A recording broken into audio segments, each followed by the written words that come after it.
Please be seated. Alina, how is your companion? No, she didn't come? No. Yes. And Munir as well. Right. Two absent. Please. كيف الآن سنفتح المجال للحاضرين في الاستوديو كي يلقوا أسئلتهم على حضرة أمير منير. أعدكم أنني إن شاء الله في بداية حلقة الغد سأقدم لحضراتكم الترجمة العربية لتعليق الأستاذ عطاء المجيب راشد. Yes, brother. I have a question from chapter 28, verse 28.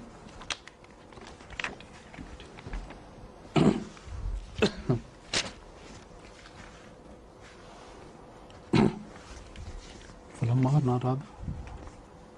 This one. Which read the verse. 20. قال إني أريد أن أنكحك. Chapter 28, verse 20. 28:20 is different. 28. I see. Sorry. Yes. أعوذ بالله من الشيطان الرجيم. قال إني أريد أن أنكحك إحدى ابنتي هاتين على أن تأجرني 8 حجج فإن أتممت 10 فمن عندك وما أريد أن أشق عليك ستجدني إن شاء الله من الصالحين. Their father said to Moses, I intend to marry to thee one of these 2 daughters of mine on condition that you stay in my 8 years. If you complete 10 years, it will be of thine own accord. And I would not lay any hardship upon thee. You will find me, if Allah wills, of the righteous. What is the significance of the condition على أن تأجرني 8 حجج? 8 حجج. I think this is said by him under divine command, because as events developed later on, then we begin to understand the meaning of Samaniya Hujaj. That is the time of Moses' life. If about 8 years are added to that, then he reaches the full maturity age of 40. Normally, or usually, it is that age of full maturity when prophets are made. So it's just not accidental that he said 8. 8 years was the time when once completed, we know that Allah commissioned him as his prophet. Because after 8 years, he took leave instead of waiting for the 10. And while on way to the wilderness, he was called by God and shown that fire of which we know. And it was there that he was for the first time commissioned as a prophet of God. So this 8th year has a very important significance to the whole events of life which were to unfold it later on. That also shows that this man of God, although he was not a prophet, he was a very godly person who was under the influence of Allah and who showed him the events of the future. Now he says 10 years, which means he knows that he is going to live that much. Although already he has been mentioned by his daughters as a very old man, advanced in age. Yet that old man is telling Moses to serve him for 8 more years and 10 if possible. And that is exactly what happened. He lived much longer than the departure of Moses. And according to the Bible, on his return to Madian, Moses again met him. But whether it is right or wrong, this much is right we know, that he did live for 10 more years at least. Right? كان السؤال يتعلق بالآية القرآنية الكريمة التي احتوت أو ذكرت أحداث هامة من حياة حضرة موسى عليه السلام، وكيف أنه لما اضطر للخروج من مصر في رحلته تلك قد ساعد امرأتين، وإحداهن قد ذكرت ذلك لوالدها وكان متقدم في السن. وهذا الرجل يعلق خاتم المؤمنين ويقول: يبدو أن الله سبحانه وتعالى قد هداه لكي يعطي هذه الإمكانية لحضرة موسى عليه السلام. فالحجج هنا يقول حضرته أنها تتعلق بالحقبة والفترة الزمنية التي طلب هذا الرجل المتقدم في السن من حضرة موسى أن يشرف على أعماله وتجارته، وفي مقابل ليس بطريقة المقابل، ومن ضمن هذا العقد أن يزوجه إحدى بناته. فهذا الشيخ المسن طلب أيضا من حضرة موسى أنه بإمكانه أن يشتغل له ويتصرف في هذه أملاكه لمدة 8 سنوات، وإذا أراد حضرة موسى عليه السلام أن يضيف 2 فبإمكانه أيضا أن يشتغل في هذا المنصب ل10 سنوات. يقول حضرة المؤمنين: إجابة هذا الشيخ لم تكن من باب الصدفة، ولكن يبدو أن قلبه كان في يد الله سبحانه وتعالى، فتدخل الله سبحانه وتعالى وقرر هذه الفترة الزمنية الهامة والحساسة في نفس الوقت. لأنه إذا قمنا بمعادلة رياضية بسيطة نرى أن عمر سيدنا موسى عليه السلام في زواجه من بنت هذا الرجل إذا أضفنا إليها 8 سنوات نرى أنه يصل إلى سن الرشد الكامل الذي يختار بناء عنه الله سبحانه وتعالى أنبياءه. فإذا هذه هي الحكمة، ويبدو أن الله سبحانه وتعالى قد تدخل بكل قوة وجلال كي يعطي هذا الشيخ المسن هذه الإجابة التي دونها القرآن الحكيم. يقول حضرة أمير المؤمنين أن أحدى بنات هذا الرجل تذكر أن والدها كان شيخ متقدم جدا في السن، ولكن إجابته هذه تدل أنه سيعيش بعد فترة تعيين حضرة موسى عليه السلام كنبي أو كي يرجع إلى مصر مرة أخرى، لذلك ذكر 10 سنوات. ويقول حضرة المؤمنين بعض المصادر تذكر أن حضرة موسى عليه السلام قد قابله بعد أن رجع مرة أخرى إلى مكان إقامته، ولكن لا نريد أن نؤكد على هذه النقطة، لكن المهم هذه هي النقاط التي ألقى عليها خاتم المؤمنين الأضواء. Moreover, it should be clearly understood that when Moses took leave of Hazrat Shuaib, he did not intend to return to Egypt at that time. It was farthest from his mind. He only took leave to settle somewhere else and not to be a burden on his family after he was married for a long time and he had raised his own family. Now, it is not very sure whether children were born out of that wife or not. They are not mentioned anywhere. So, it is possible that she did not bear Moses any children. But both of them decided to leave the house of their father and settle elsewhere.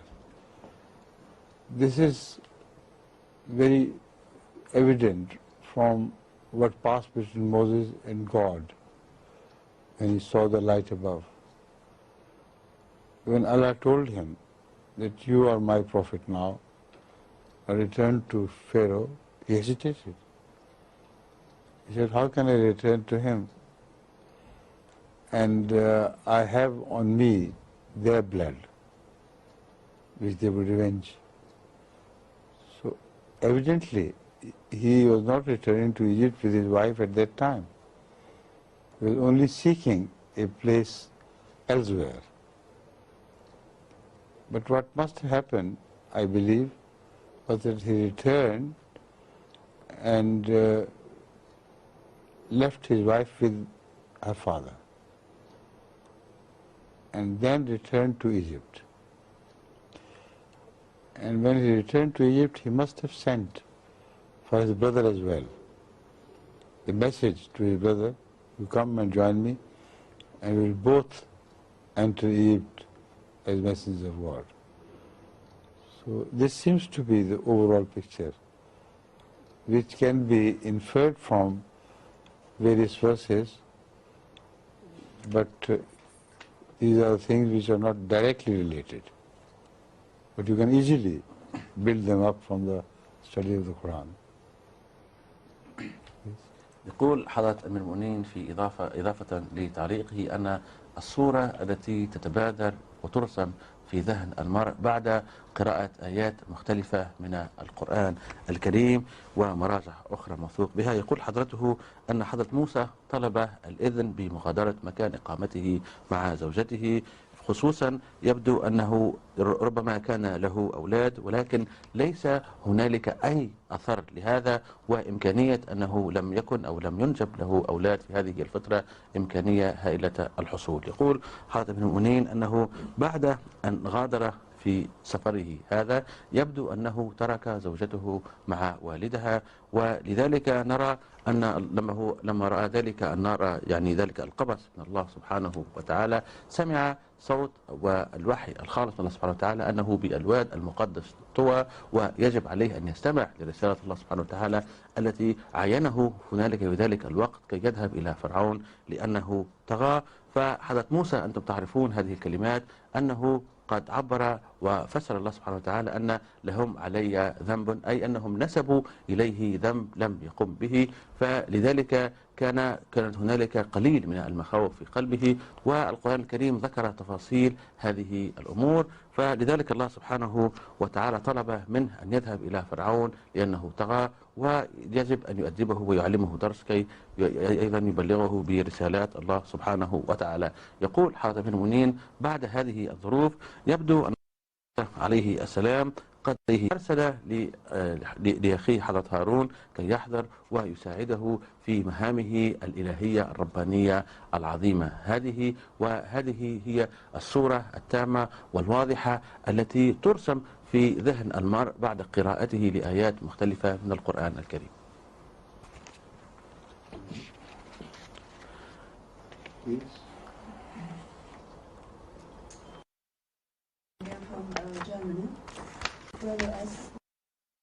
What is Huzur's opinion about the sect of the Shia people?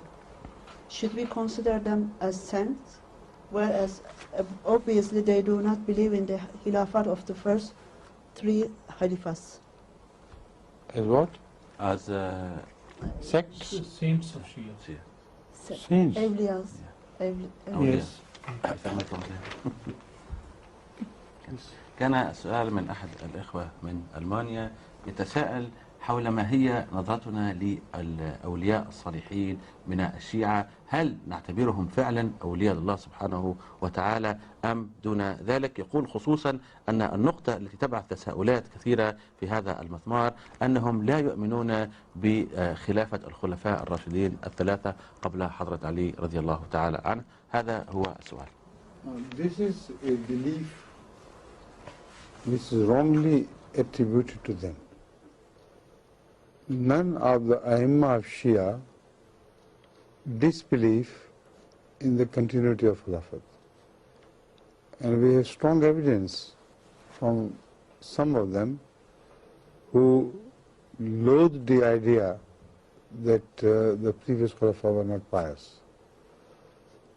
And Hazrat Imam Jafar Sadiq or Imam Bakr, I think it was, Imam Bakr, who is on record, in Shia literature on record, have shown his extreme anger at someone who praised him but said a few words of disrespect against the first Khulafa. He was extremely angry with him and said those who were foremost in their belief in the Holy Prophet, who helped them in all difficulties, you dare to say a word against them?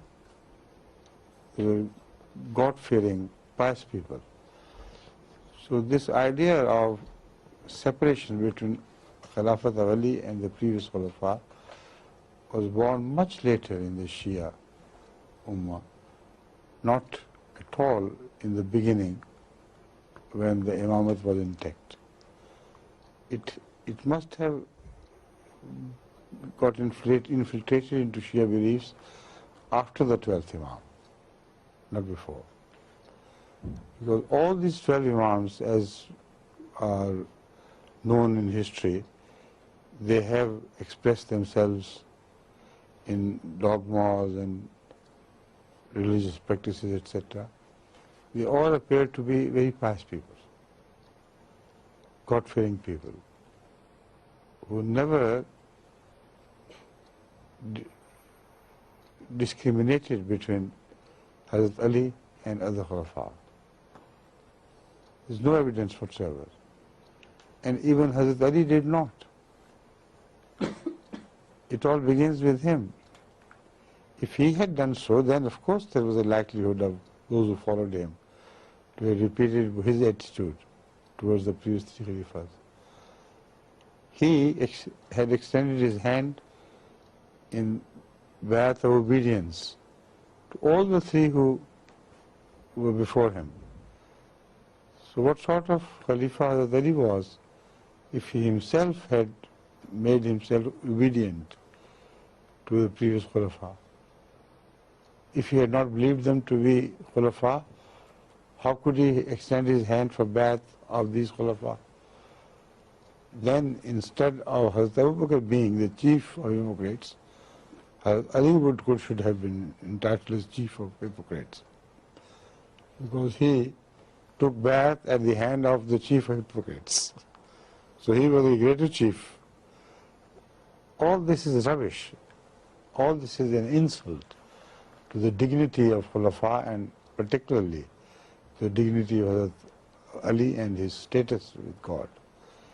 He was a God-fearing person. He was not afraid of any humans. And whatever he did it after deciding about the truth, after deciding about the pros and cons of the thing, and having come to the conclusion that what he was doing was right in the sight of God. So before doing bayat of Hazrat Abu Bakr, he must have gone through all this assessment, mental procedure of assessment. Must have finally decided that he is the rightful Khalifa, so he should do bayat of him. إجابة حضرة أمير المؤمنين منطقية بالدرجة الأولى، ويعلق حضرته ويقول أن هذه العقيدة وهي لنسب هذه يعني نسخ إمكانية أن الخلفاء الثلاثة قبل حضرة علي رضي الله تعالى عنه لا يؤمن الشيعة بخلافتهم، وأيضا يستعملون لغة قاسية ضد هؤلاء الأئمة. يقول حضرة أمير المؤمنين أن أئمة الشيعة الأوائل قد آمنوا وصدقوا ويعني بصلاحية هؤلاء الخلفاء الثلاثة رضوان الله تعالى عليهم. ونرى على رأس هذه القائمة الإمام باقر، نرى أنه غضب حول شخص كان قد أثنى عليه شخصيا ومدحه، ثم استعمل بعض الكلمات السيئة والقاسية على أحد الخلفاء الراشدين الثلاثة رضوان الله تعالى عليه. ظهر على وجهه الغضب الشديد ولقنه درسا بهذا الخصوص. هؤلاء هم أئمة، وهذا يعني نموذج من أئمة الشيعة، وهذا هو فهمهم في هذا الخصوص. ولكن عقيدة نسخ الخلافة، يعني خلافة الخلفاء الراشدين الثلاثة الأوائل قبل حضرة علي رضي الله تعالى عليهم جميعا، هذه العقيدة كانت وليدة فترة حقبة زمنية بعيدة جدا عن هؤلاء الأئمة الكرام. إذن هنا يقول حضرة أمير المؤمنين يبدو أن هذه العقيدة هذه قد ظهرت بعد الأئمة الاثنى عشر الذين عرفوا بورعهم، وأيضا عرفوا باستعمالهم إلى يعني لغة قوية مملوءة بالعبارات المجازية التي يصعب على الإنسان العادي أن يفهمها. فهذه العقيدة يقول حضرة أمير المؤمنين يبدو أنها وليدة عقلية فيها كثير من اللخبطة مثل ما يقولون. ويضع حضرة أمير المؤمنين هذه الصورة التي ربما تبدو لبعض السادة المشاهدين الأفاضل مضحكة، ولكن كي يحيي حضرة أمير المؤمنين أو يحرك يعني بالتحديد ذلك الجانب المنطقي والعقلي في أذهان المسلمين بالخصوص، وبالتحديد للإخوة الشيعة. وهو إذا كان الكثير يعتقدون أن حضرة أبو بكر والعياذ بالله كان زعيم المنافقين، فحضرة علي رضي الله تعالى عنه قد أخذ بيعته على يد حضرة أبو بكر. هل هذا يعني والعياذ بالله أن حضرة علي هو الآخر قد أصبح زعيم المنافقين؟ وإذا أرادوا أن ينسبوا هذا اللقب من هذه الزاوية لنسبوه إلى حضرة علي. لماذا؟ لأنه كان يعرف أن حضرة أبو بكر كان زعيم المنافقين ومع ذلك قد أخذ البيعة على يده. هذه الأمور لا تحدث من صحابة رسول الله صلى الله عليه وسلم وأولئك الناس الذين شاهدوا ذلك النور المحمدي القوي، ولكن هذه أفكار وليدة عقلية مملوءة بالخزعبلات وبنفسية مضطربة. يقول حضرة أمير المؤمنين أن هذه يعني لا تقف الأمور في هذا الحد فقط، ولكن حضرة علي رضي الله تعالى عنه قد أخذ البيعة من حضرة عمر ومن حضرة عثمان رضي الله تعالى عنهما. كيف يحدث هذا وهو يعرف ويقر بأنهم ليسوا أهل لهذه الخلافة ومع ذلك يأخذ على يدهم الطاهرة البيعة؟ هل يعني هذا أن حضرة علي أيضا كان ينافق الجميع في الظاهر وأمام الناس، كان يأخذ البيعة ثم في قرارة نفسه وفي خفائه وفي بيته يعلن أنا لا أقر ولا أعترف بخلافة هؤلاء؟ هكذا ينسبون. إذا حاولوا الإخوة الشيعة أن يدرسوا عقيدتهم هذه من المنظار العقلي لوجدوا فعلا أنهم ينسبون يعني كثير من السب وينقصون من قيمة حضرة علي رضي الله عنه بطريقة لا يتصورونها، وفي الحقيقة هكذا يذمون جميع خلفاء الرسول صلى الله عليه وآله وسلم بطريقة غير شعورية وبطريقة غير مباشرة أيضا.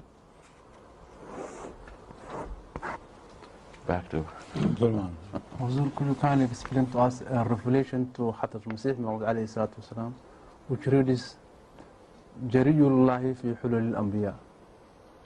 Yes, sir. This revelation, first of all, you should translate it. يسأل الأخ عبد الرحمن من حضرة أمير المؤمنين أن يفسر إلينا إلهام أو وحي من حضرة المسيح الموعود عليه السلام أخبره الله سبحانه وتعالى فيه أنه جري الله في حلل الأنبياء. This revelation is directly related to the verse of the Holy Quran which says وَإِذَا الرُّسُلُ أُقِّتَتْ. Please find out. Now that verse is evidently speaking of events of this world during the latter days. It is not speaking of events of after Qiyamah, or Yawmul Qiyamah. Then the prophets will not be uqithat, raised again at the right time of their raising. The Yawmul Qiyamah, the phenomenon of Yawmul Qiyamah is a completely different phenomenon. But the verse here is speaking of events in this world when ar-rusulu uqitat. That means all the prophets of Allah will be raised again. In what form? Separately or in one person? This wahi of Hazrat Musa throws an explanatory light on that verse. That all the prophets of God will reappear as a single servant of Muhammad Rasulullah. That will be Hazrat Masih Maud Islam. So God addresses him as Jariullah fi hulul anbiya. You are a warrior from Allah. Fi hulul anbiya, in the garb of all the prophets. So see, both these verses, the one verse and this revelation are deeply connected. Sure. A'udhu billahi minash shaitanir rajim. So can I read a few preceding verses? A'udhu billahi minash shaitanir rajim. Innama tu'aduna lawaqi fa izan nujumu tumisat wa izas sama'u furijat wa izal jibalu nusifat. Now this is not after the Qiyamah. This is before it. فإذا النجوم طمست وإذا السماء فرجت وإذا الجبال نصفت وإذا الرسل أقتت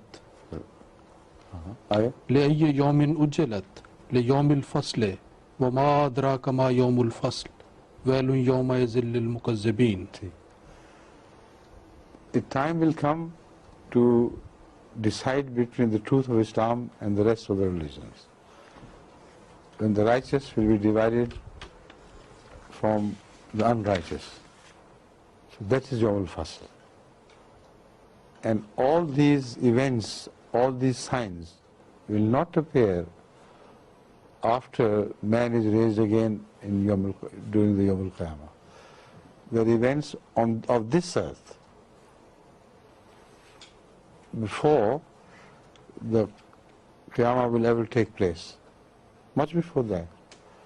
So these events are addressing a time when Islam will be decided to be made victorious over all religions. And as Hazrat Sallallahu Alaihi Wasallam has been described by the Holy Quran as Khatam al-Nabiyyin, the seal and the master of all prophets. Now that is just a claim. How will the world know that he is the master of all prophets? In two ways. In the latter days, when Al-Imam al-Mahdi would appear from God, he will wear the garbs of all these prophets of Allah and claim himself to be a servant of Hazrat Muhammad Sallallahu Alaihi Wasallam. He would say, I have reappeared, or I have appeared, not reappeared, I have appeared, combining in me all the prophets of Allah who were prophesied variously to reappear during the latter days.